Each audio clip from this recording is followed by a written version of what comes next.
Next on the Broadway Show, Dig In, Chicken and Biscuits opens on Broadway. We're grabbing grub with two of the stars of Broadway's newest comedy.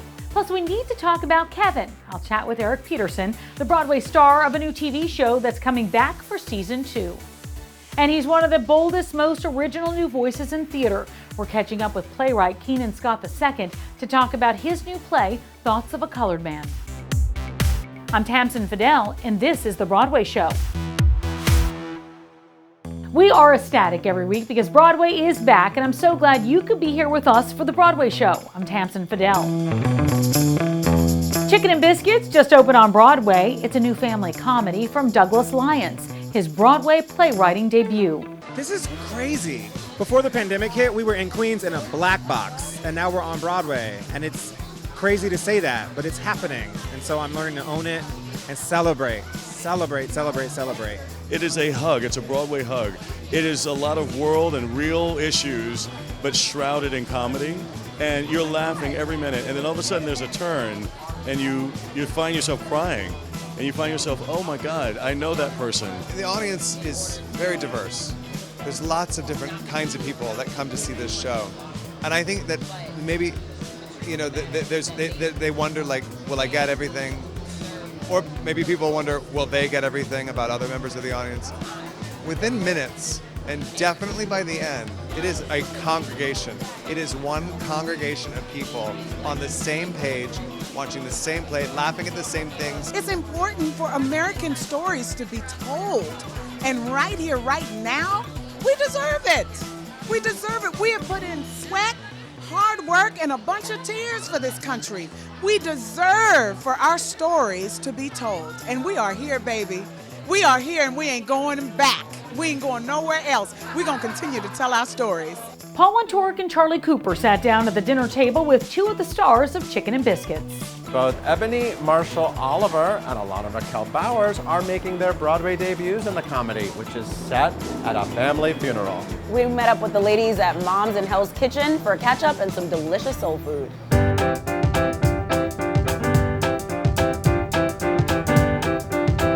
This is comfort food, right? This is a play. I love this play because it just feels like it's going to be one of those sort of theatrical experiences. I'm really excited to share this work on this platform because so many people need it.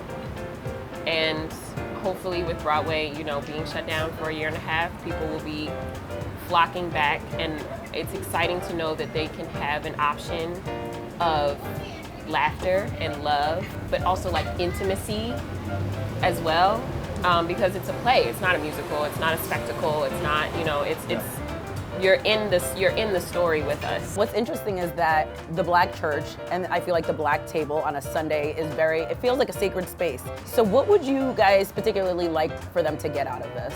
We're not very different. Mm-hmm. We really aren't. We all have different experiences and we all process things differently, but underneath it all, we really aren't. A family dynamic is a family dynamic. I hope that they leave with joy.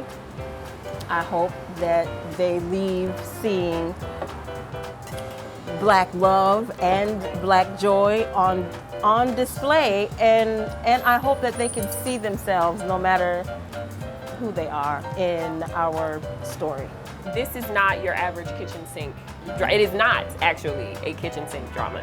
It is something completely new and innovative. And I am even growing up thinking that I may want to do that. I was not convinced that I could because I had never seen it before.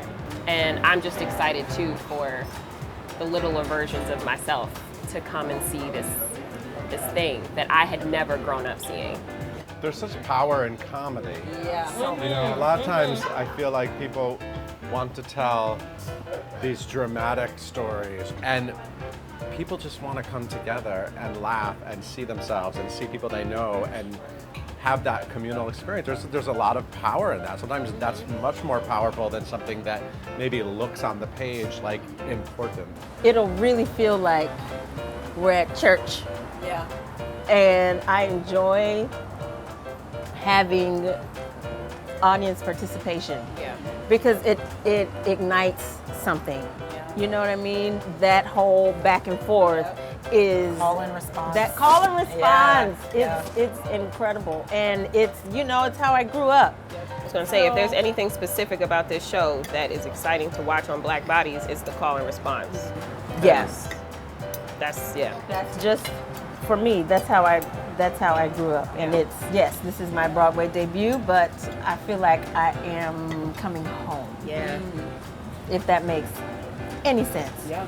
With this piece, it's like, oh, I know what this is. I know this. I grew up like this. Yeah, let's do this. Eric Petersen is a veteran of 4 Broadway shows, most recently the Jimmy Buffett musical Escape to Margaritaville. But these days, he's cashing in on his big break in TV. Eric stars alongside Annie Murphy of Schitt's Creek in the ambitious new AMC show Kevin Can. Yeah, we definitely can't say that on network TV. It's a dark satire lampooning the frequent sitcom trope of wisecracking schlubby husbands with wives who ruin the party, and more importantly, what happens when those women take the lead. Hey, where's our breakfast? You're not supposed to have favorites. Kevin's my husband. I'm the gift that keeps on giving, baby. Sorry I passed out in your rose bushes last night.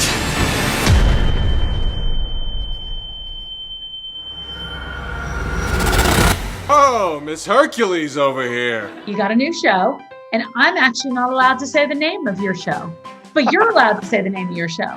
So what's the name of your show? The name of my show is Kevin Can Himself. So how did you go into a pitch room with that? I'm just curious. How did that work? Well, when the show was pitched to me, I was like, wow, this title is captivating, and it really gets your attention. And when they were asking me to audition to play said Kevin, I was like, I need to know more about this script. And once I read it, I was so excited because I love multicam sitcoms, and I've done a lot of multicam sitcoms in my career. And getting the chance to be a part of a show that was going to essentially make a multicam sitcom, but then also just like shake the hell out of it and dump it on its head and then put it back and have this whole second half of the show that happens in the single cam that's much more real and gritty. I was like, this is awesome. This is such a great idea. You could, as soon as it was described to me, I was like, I can see it. And then once the way that they sort of edited it all together and executed it, I think it's really come together beautifully. And there's so many examples of those kind of traditional ones where you've got like the hot wife, and you've got King of Queens, and you've got all sorts of things. But it's exciting to see a premise like this with that twist, because that's a serious twist, and we never get to see that usually. It really is, and I think the way to watch our show is sort of explained to the audience within literally 3 minutes of the pilot. The show starts in a brightly lit classic sitcom living room, and it's got all the sort of tropes that you would expect: the sort of schlubby husband, the hot wife with the laundry basket, the dumb best friend, the sort of dad who's grumpy in his chair, the best friend neighbor who's kind of a wisecracking gal, So it has all those things that feel familiar and feel funny and feel like, oh yes, I know this and this makes me happy.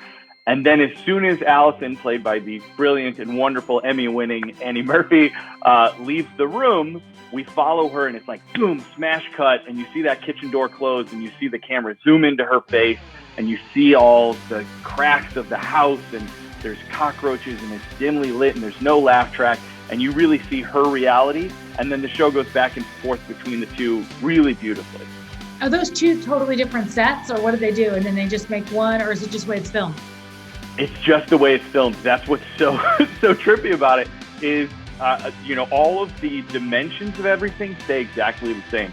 That when we shoot the multicam, for instance, in the family room, the sort of side walls are maybe angled just slightly, and then once we go into the single camera, they're sort of straightened out, and then we bring in the fourth wall and the ceiling, and the way that can change the show and the feeling of the room is nuts. I'm a little bit of la la la la la la la, a little bit of Lexus. Well, let's talk about Annie Murphy coming off of her amazing run on Schitt's Creek. What was she like to work with? Annie was just great. I was sort of in the middle of binging Schitt's Creek when this show happened, And so I was so excited, and I felt like, oh my gosh, I'm meeting Alexis, because when you're in the middle of a binge of a show, you know how you A little bit Alexis. You did, yes, a little bit Alexis.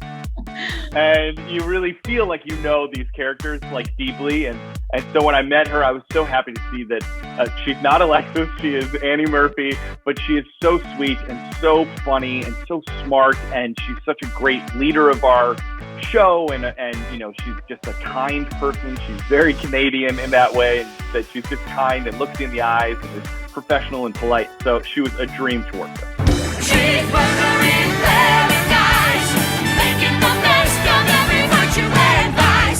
Jimmy Buffett, skate to Margaritaville. When can we expect you back on the Broadway stage? I don't know, but I hope soon. You know, I thank you. I love doing Broadway. It's my first love. It's sort of, you know, the way that I came up.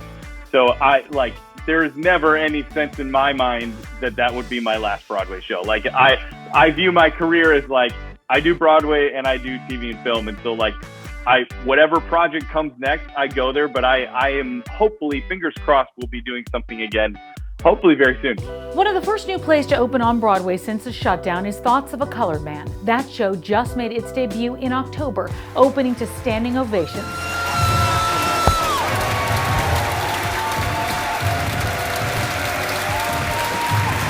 Let's send it back to Paul Wontorek.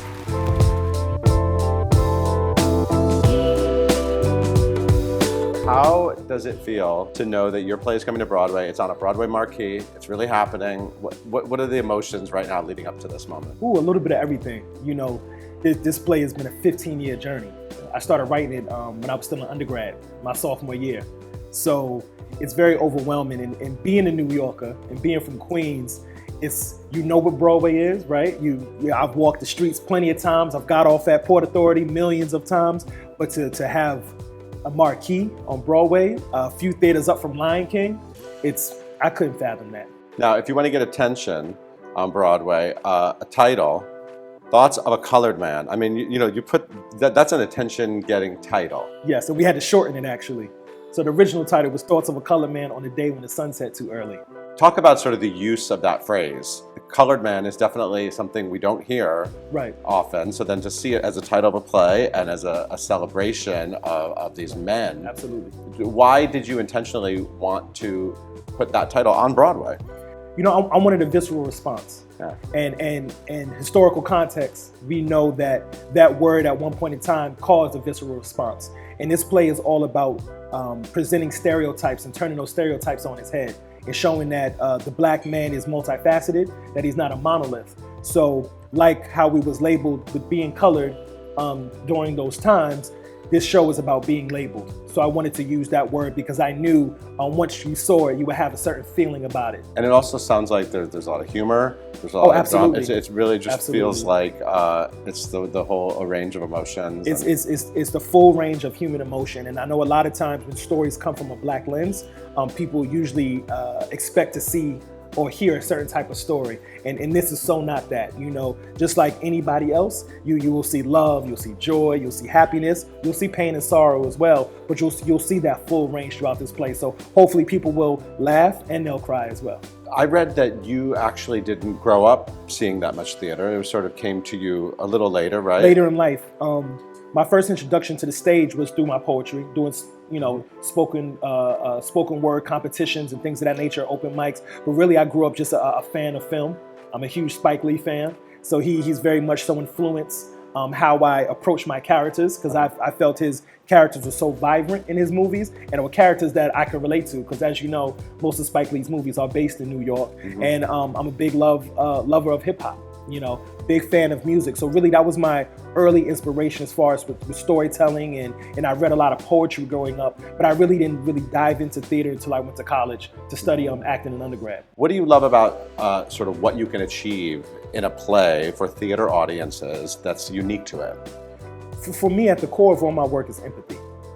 And I think there's something about the live audience. You cannot replace it. TV and film is great, but when you're in an audience, you see actors, you can feel their presence and their energy, and the actors can feel the audience's energy. There's nothing better than that. And when theater is done right and is done in a true, authentic, unapologetic way, it can help build empathy in his viewers, because hopefully every play or show that you see, you should leave better than you came. And that's the goal of my work. So I think that is the power of theater when it's done at its greatest form. Well, you send my life a whirling, darling, when you're twirling on the floor. A new filmed musical performance from the Avett Brothers. This is Swept Away. It's a title song from the upcoming musical featuring music from the Grammy-nominated band. Swept Away has its eyes set on Broadway, but first, performances begin in January at the Berkeley Rep Theater in California. When you swept me away. Yeah, you swept me away. And there's still a lot more to talk about on this edition of The Broadway Show. Still ahead, Becoming Nala, an exclusive behind-the-scenes look at one of the stars of Disney's The Lion King.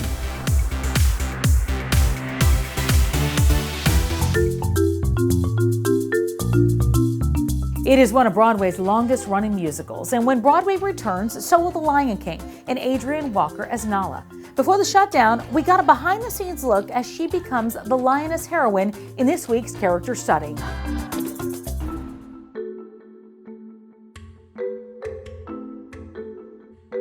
Nala is self-assured. She's bold. She makes bold decisions, bold choices. She's a fighter. She's a self-starter, and she's loyal. I do the same thing before every show. I go into a stairwell. I warm up.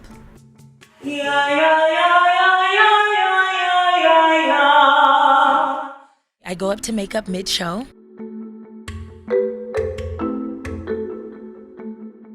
We settle in, and then she goes ahead and preps my face for the eye makeup. So she'll put on a series of eyeshadows, and then she'll put on my eyebrow. You know, you gotta fill in the eyebrow a little bit for stage. And then she'll add in more color. She adds in an orange color.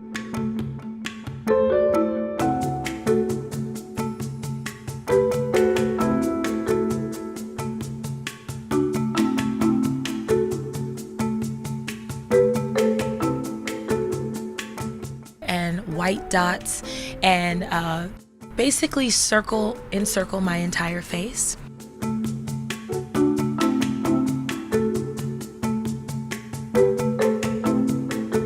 And then finally she'll add in these white dots on the cheek.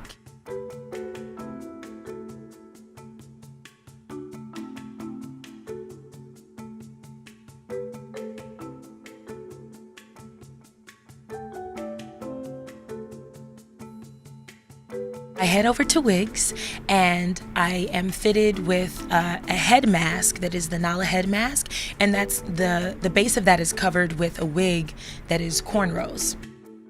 Finally, I'll put on my beaded corset, which is hand beaded, and it weighs about 7 to 10 pounds. Then finally, I put on a collar. Once I get into the full costume, I feel ready, and I feel capable to be the lioness that is strong and bold and fearless.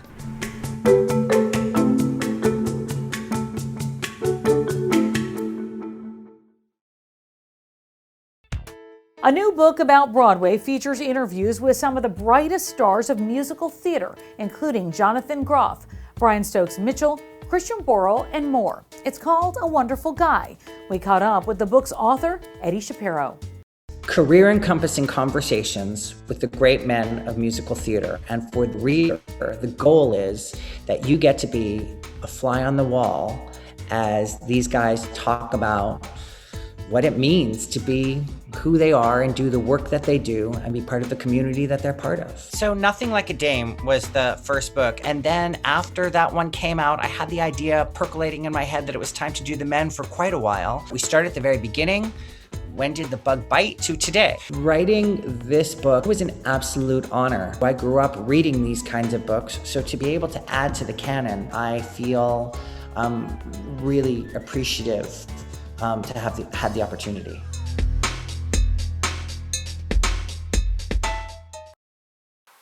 And that's going to do it for us. Until next time, I'm Tamsen Fadal, and this is The Broadway Show.